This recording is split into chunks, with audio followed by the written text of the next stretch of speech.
Well Mahindra and Mahindra farm equipment sector ने आज अपना Swaraj target new platform launch किया है। और क्या है आगे कंपनी के प्लान्स और इस पर क्या आगे प्रोडक्ट पाइपलाइन होगी, ये सब समझने के लिए चलते हैं सीधे। मिस्टर हेमंत सिक्का यहाँ पर है at the launch. He is president farm equipment at Mahindra and Mahindra. Sir, बहुत बहुत स्वागत है। क्लियरली ये स्पेस यहाँ पर कुछ अपॉर्चुनिटीज़ अब दिख रही हैं। मॉनसून की जो एक आउटलुक है, प्रिडिक्शन है, वो इस बार लग रहा है ठीक ठाक ही होगा।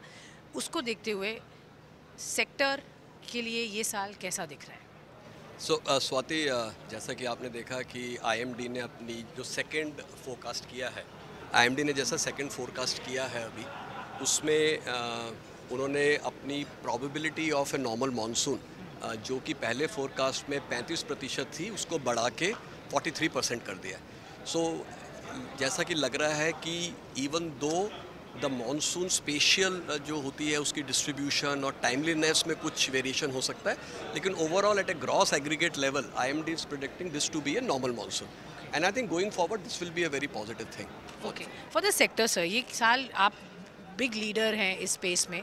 आपको क्या उम्मीद है ओवरऑल ग्रोथ की इस सेक्टर में, और आपकी अपनी क्या ग्रोथ होगी, स्पेशली जब आप ये टारगेट जैसे प्रोडक्ट को लॉन्च कर रहे हैं?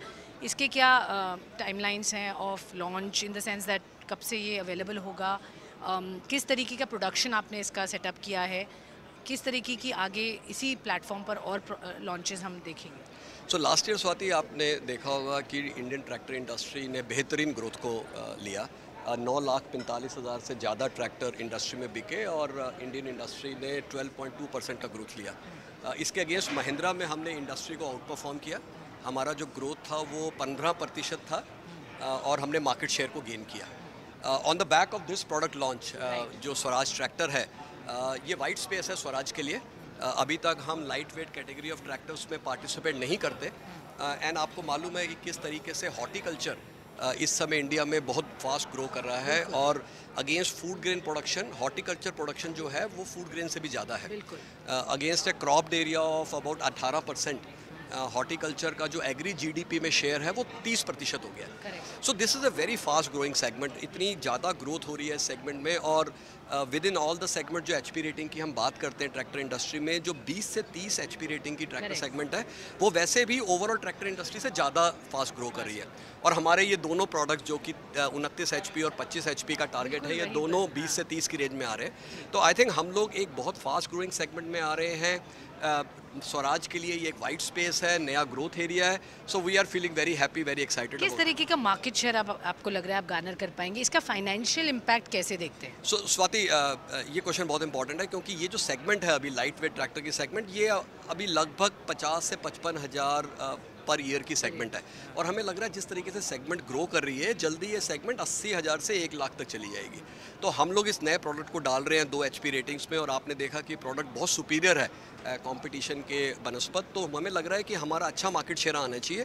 इंटरनली हम लोग सोच रहे हैं समवेयर अराउंड 25 से 30% ऑफ द सेगमेंट हमें इसमें मार्केट शेयर मिलना चाहिए, जो कि जैसे हम रैंप अप करेंगे, नए प्रोडक्ट्स लॉन्च करेंगे, कस्टमर हमारा प्रोडक्ट को एक्सेप्ट करेगा, यूज़ करेगा, I think this kind of target is a good target to have. Okay, and finally सब लोग इलेक्ट्रिक व्हीकल्स की बात करते हैं एंड क्लियरली ट्रैक्टर स्पेस में भी अपॉर्चुनिटीज़ हैं। किस तरह से उस पर काम कर रही है company, since you are obviously launching very many electric vehicles in the passenger portfolio? तो कब तक हम एक्सपेक्ट करेंगे कि electric tractor from Mahindra? Swati, जैसे कि आपने देखा कि 3 व्हीलर इलेक्ट्रिक में महिंद्रा मार्केट लीडर है। हमारा जो मार्केट शेयर है करीब 70% है। पैसेंजर कार में lot of excitement about Mahindra electric play, so that is also coming in.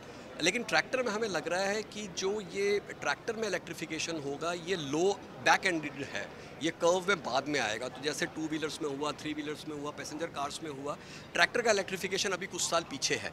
तो कोई स्पेसिफिक आपसे बात नहीं कर सकता, लेकिन आपको ये अश्योर कर सकता हूँ कि महिंद्रा जो कि वर्ल्ड की लार्जेस्ट ट्रैक्टर कंपनी है वॉल्यूम, हम लोग इसमें पीछे नहीं रहेंगे। और जब भी मार्केट रेडी, हाँ, जब भी मार्केट इसको एक्सेप्ट करेगी, जब हमारे फार्मर्स हमसे एक्सपेक्ट करेंगे कि हम एक इलेक्ट्रिक ट्रैक्टर को रेडी रखें, हम उससे पहले रेडी रहेंगे। एक आखिरी सवाल, इंटरनेशनल मार्केट्स एंड एक्सपोर्ट्स में किस तरीके की अपॉर्चुनिटी दिख रही है, since it's a big market for you, but because अभी ग्लोबल अनसर्टेनिटीज़ हैं, उसके वजह से एक्सपोर्ट पर आप क्या आउटलुक रखते हैं? निर्यात जो हमारा यहाँ से हो रहा है, पिछले साल हमने 18,000 से अधिक ट्रैक्टरों का निर्यात किया यहाँ से। क्लियरली हमारा ये बेस्ट एवर ईयर था from tractor exports from India. And we are very proud of it. And हमें लगता है कि विद महिंद्रा ब्रांड जो हमारी ब्रांड इक्विटी है ग्लोबल मार्केट्स में, सर्टन पॉकेट जैसे यूएस, ब्राज़ील, टर्की में हम लोग बहुत स्ट्रॉन्ग हैं। सो हम उन मार्केट्स में ज़्यादा प्ले कर रहे हैं। ये महिंद्रा ट्रैक्टर भी इंडिया और नेबरिंग कंट्रीज़ और कुछ अफ्रीका कंट्रीज़ में जाएगा। उसके बाद महिंद्रा के जो नए प्रोडक्ट्स लॉन्च होंगे अंडर महिंद्रा ब्रांड, उनका भी हमें लग रहा है कि बहुत अच्छा स्कोप रहेगा ओवरसीज़ मार्केट में। तो कुछ स्पेसिफिक टारगेट की बात ना करते हुए, लेकिन अगर मैं मीडियम टर्म की बात करूं तो हम चाहते हैं कि अगले 3 साल में हमारा जो 18,000 का ट्रैक्टर निर्यात हुआ पिछले साल, इसको हम 36,000 तक लेके जाएं। मतलब हम डबल करना चाहते हैं 3 साल में। ये बहुत एग्रेसिव ग्रोथ प्लान है, बट हमें लगता है कि जिस तरीके से हमारी स्ट्रैटेजी इस समय इन प्लेस है, वी आर वेरी कॉन्फिडेंट कि हम इस नंबर को अचीव करेंगे। और कैपेक्स क्या लाइंड अप है इस पूरे स्पेस में आपका? सो हमने 3 साल का कैपेक्स दिया है। 3 साल के साइकिल में कैपेक्स देते हैं। तो हमारा Mahindra as FES sector, farm equipment sector, जिसमें महिंद्रा और स्वराज दोनों ब्रांड्स आते हैं, इन सब का कैपेक्स मिला के 3400 करोड़ रहेगा इस 3 साल में। ऑल राइट सर, बहुत बहुत शुक्रिया हमसे बात करने के लिए। धन्यवाद। Thank you very much. धन्यवाद।